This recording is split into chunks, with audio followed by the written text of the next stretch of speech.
We fly over Palanga, Lithuania's largest resort. Its nickname is the summer capital of Lithuania, which describes it just great. In hot summer weekends, this small town of 15,000 locals becomes a metropolis, as hundreds of thousands urban Lithuanians descend over its beaches and entertainment. Loved by many, and hated by some others, Palanga leaves few Lithuanians undecided. The controversial face of the resort is its Basanavičiaus street to the sea, with loud outdoor concerts in its restaurants, bars, and nightclubs every single evening, with its lights, fountains, fun fairs, observation wheel, lotteries, a fair share of kitsch, as well as enormous crowds of people that sometimes remind of an Asian metropolis.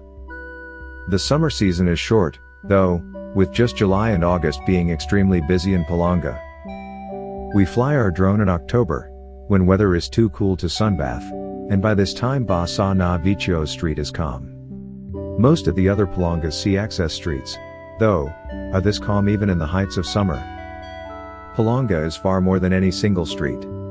Its long beach tends to be crowded in the summer weekends near the city center, but you can always search for a place outside further north or south.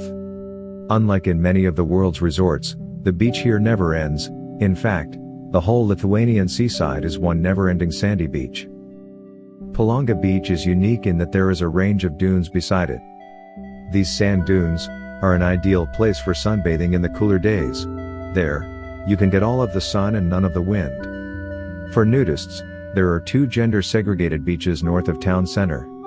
These predate the Western naturism by far. In 1920s Western diplomats used to be horrified by the naked swimmers here. Palanga's main symbol is its 470 meters long so-called bridge into the sea, at the end of Basanavičiaus street. It is a great place to watch the fury of the storms, or the spectacular sunsets into the sea. For romancing couples, catching a sunset here is a holiday must. Unlike the Mediterranean resorts, Palanga has no large hotels built on its beach. Instead, a pine forest is hugging the dunes. Its paths and the Love Avenue, Malay's Alea, are ideal for strolling and cycling. Cars are not permitted there and must be left further from the sea. Palanga became a resort in the late 19th century on the initiative of Count Felix's Tiškevičius, who owned vast lands around what was then a sleepy fishing village.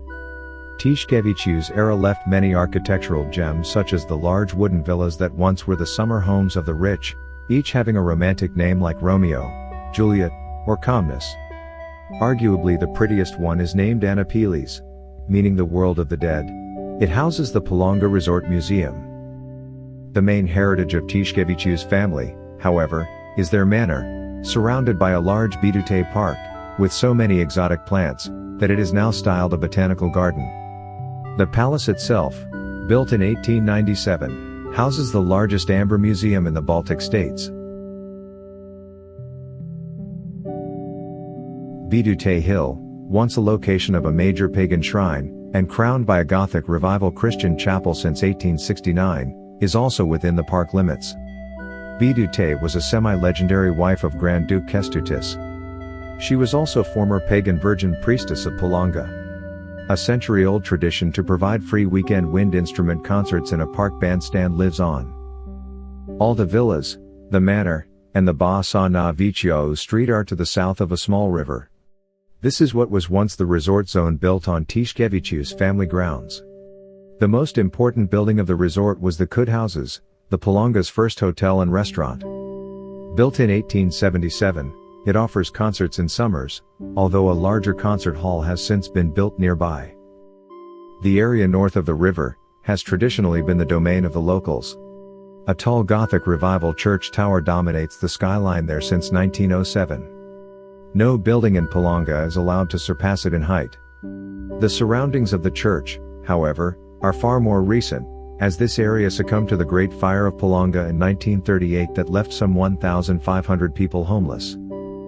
Outside the high season, some of the Palanga's restaurants and clubs closed down, yet many others remain open. Therefore, even in the depths of snowy winter, there are far more opportunities for accommodation, eating, and entertainment in Palanga than in any other Lithuanian town of comparable size. Moreover, throughout the year, Palanga is the most accessible one among all the Lithuanian resorts. Palanga International Airport offers flights to various destinations in Europe, while a 4-lane highway connects Palanga to each of Lithuania's 3 largest cities.